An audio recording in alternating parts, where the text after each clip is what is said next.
तीसरी बार नरेंद्र मोदी पीएम पद की शपथ लेंगे, तो वहीं अब मंत्रिमंडल पर चर्चाओं का दौर शुरू हो चुका है। शुक्रवार देर रात जेपी नड्डा के घर एनडीए नेताओं की बड़ी बैठक हुई। दूसरी तरफ शपथ ग्रहण समारोह को लेकर राष्ट्रपति भवन में तैयारियां तेज हो गई है। 7 से 8 हजार लोगों की बैठने की व्यवस्था है, जिसमें विदेशी और देश की मशहूर हस्तियां भी शामिल हैं। तो कल पीएम मोदी का शपथ ग्रहण समारोह होना है। 3 तस्वीरें आपके सामने हैं और कल मंत्रिमंडल पर चिंतन होता है। जेपी नड्डा के घर पर बैठक होती है और राष्ट्रपति भवन में तैयारियां शपथ ग्रहण को लेकर के तेज हैं। देर रात बीजेपी अध्यक्ष जेपी नड्डा के घर एनडीए नेताओं की बड़ी बैठक हुई। बैठक में जेपी नड्डा ने एनडीए के नेताओं से अलग अलग मुलाकात की। बैठक में अमित शाह और राजनाथ सिंह भी मौजूद रहे। चंद्रबाबू नायडू, नीतीश कुमार, चिराग पासवान, जयंत चौधरी से अमित शाह और जेपी नड्डा ने अलग अलग बात की। साथ ही महाराष्ट्र के सीएम एकनाथ शिंदे ने भी अमित शाह से मुलाकात की।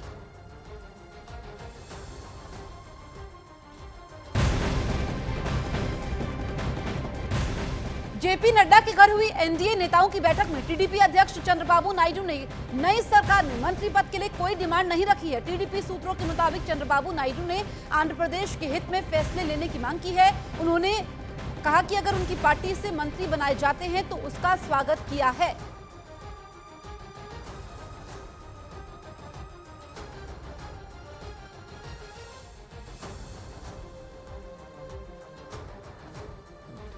Our support is unconditional, and because we believe in the leadership and we believe that strong states make a strong nation. So our support is purely unconditional, and at the end, all we would request, it's not even a condition, is to give us funds. Definitely for the mandate Andhra is given, please look at Andhra for investments and support us to take things forward. Bihar की राजधानी पटना में NDA में king maker की भूमिका निभाने वाले नीतीश कुमार के tiger जिंदा है के पोस्टर लग गए। उस पोस्टर में नीतीश कुमार को 2 बाघों के बीच में दिखाया गया। पटना में लगे नीतीश कुमार के इस पोस्टर की सियासी गलियारों में चर्चा शुरू हो गई, क्योंकि लोकसभा चुनाव में एनडीए की जीत के बाद बिहार के मुख्यमंत्री नीतीश कुमार का कद बढ़ गया।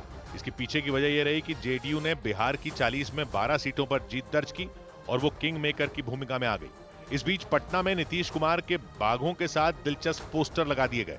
पटना की सड़कों पर, चौक चौराहे पर बड़े बड़े होर्डिंग और पोस्टर लगे हैं, जिस पर लिखा है टाइगर जिंदा है। ये पोस्टर पटना के कोतवाली थाने के सामने वाले चौराहे पर लगाया गया, जिस पर 2 बाघों के बीच में नीतीश कुमार की तस्वीर लगी दिखाई दी। साथ ही पोस्टर पर टाइगर जिंदा है लिखा नजर आया। एक तरफ नीतीश कुमार की तस्वीर है और 2 बड़े बड़े टाइगर दिखाए गए हैं और दूसरी तरफ लिखा है टाइगर जिंदा है। कुछ रोज पहले इसी जगह डबल इंजन की सरकार वाला पोस्टर लगा था। उस पोस्टर में नीतीश कुमार और प्रधानमंत्री मोदी दोनों की तस्वीरें थी, लेकिन इस बार पार्टी ने उन्हें बिहार का टाइगर बताते हुए नया पोस्टर लगा दिया। 12 लोकसभा सीट जीतने वाले नीतीश कुमार की एनडीए में अहमियत बढ़ गई हो, लेकिन उनके पाला बदलने की चर्चा भी खूब हो रही है। हालांकि दिल्ली में हुई एनडीए की संसदीय दल की बैठक में उन्होंने एक बार फिर गठबंधन धर्म निभाने और टिके रहने का वादा किया और अपने संबोधन में उन्होंने ये भी भरोसा दिया कि प्रधानमंत्री नरेंद्र मोदी जो भी करेंगे वो हर कदम पर उनका साथ देंगे।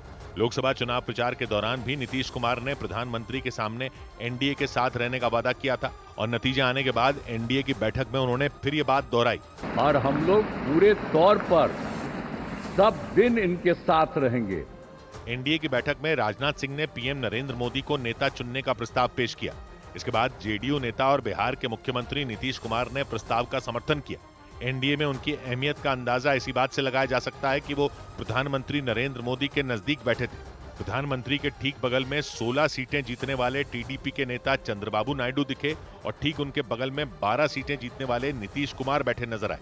संबोधन के लिए जाने के दौरान भी नरेंद्र मोदी से उनकी नजदीकियां दिखाई दी। इन्होंने पूरे देश की सेवा की। अब पूरा भरोसा है कि जो कुछ भी बचा है अगली बार ये सब पूरा कर देंगे। नीतीश कुमार ने एनडीए की इस बैठक में प्रधानमंत्री मोदी को उनका साथ नहीं छोड़ने की गारंटी दी थी। ब्रेक के बाद भी जारी रहेगी आज की ताजा खबर।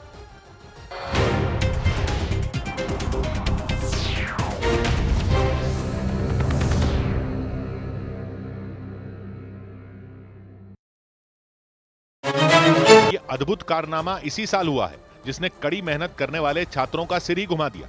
जबकि नीट की परीक्षा कराने वाली एजेंसी परीक्षा के आसान होने का हवाला दे रही है, लेकिन जिन छात्रों को अच्छे कॉलेज में एडमिशन मिलना मुश्किल हुआ वो इन तर्कों से सहमत नहीं है। इसीलिए ये